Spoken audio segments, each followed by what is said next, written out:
bese livele liloliwe izembe kubasakazi boKhozi FM abashayela uhlelo lwasekiseni. Nginibingelele iphinde nginamukele kuyo le channel ehamba phambili igeze lami igama umfeze kuntuthuka ukhumalo bathi la sibona amagumede. Mawukuthi usemusha la ekhaya sicela nje ukuthi uyasubscribe, ungakhohlwa ucomment nokulike nokushare okukhulu kunakho konke. Bacishe bakhonja indlela abasakazi bohlelo lwasekiseni phakathi nesonto kuKhozi FM ngenxa yezinsolo ababethwesa zona. Izolo iSouth African Broadcasting Corporation SABC ikhipha istatement lapho iqinisekise khona ukuthi ukumiswa kwaSipho DJ sgqemeza mbathu umdidiyeli ohlelo ubabheke emthethe kanjalo futhi nomdidiyeli owemsindo uMandla Magwazi okungunjinji laba benza uhlelo ivuka Mzansi breakfast show lapha ngo6 kuya ku9 ekseni. UNonhlanhla kanjalo lapha naye intokazi uNonhlanhla uMroza wakabuthelezi. Ngemuva kokumisa kwalabo kube sekulanda uSiyamhlongo ukuthi akasakaze noMroza kanjalo noThozama Ngwenya njengomdidiyeli uSiya osanda ukujoin iMetro FM njengomethuli wohlelo iThe Secret Space noThami Ngubani njalo lapha ngesonto ubuyenze ivodcast uKhozi TV okhulumela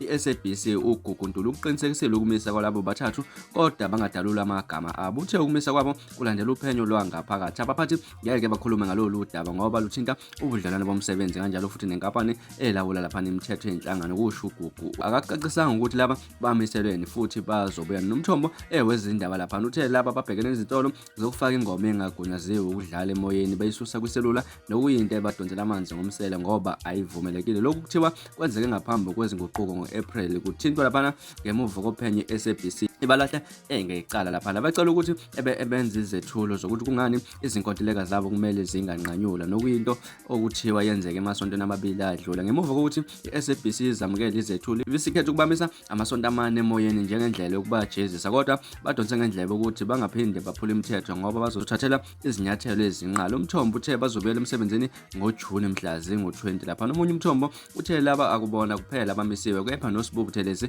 osekuphela amasonto amabili angekho emoyeni. Uhlelo lakhe beluba nje uDJ sgqemeza kanti ngeledlule bekukhona uphindile wakapheka okunguphindi phi. Umthombo uqhube wathi omunye obemisiwe nomfundi Mkhize okuvela ukuthi ubuye kuleli sonto ngemuva kokuhlala ekhaya inyanga yonke. Unomfundi udidiyela uhlelo iDonkey 12 to 3 yenziwa nguZimiphi uZimdola wakabiyela kanjalo lapha noKing Sifisa wakasibiya. Kuthiwa uNjinji nobabheke lapha babuye benza iTop 20 ngomgqibelo ngeke bangene kulolu hlelo njengoba bamisiwe nakulo. Imizamo yokuthola ugugumayelana nokumisa kukaSipuno nomfundi ayiphumelelanga njengoba yena enozakabe ethimbeni lezokuxhumana SABC bangayiphendula imibuzo ebebethunyelwa yona izolo ekseni ngabezindaba. Bafethu zinjalo indaba lapha nezenzeka uKhozini FM ezokumisa kwabasakazi boKhozi FM. Mhlawumbe wena ngakuthini kwakho ukuphawula ngalolu daba? Hlangana ku-comment section sikhulume ngalolu daba. Ningakhohlwa subscribe nokulike kanjalo futhi nokushare okukhulu kunakho. Ngone siphathe kahle nibe nosuku lomnandi, nginithanda kakhulu.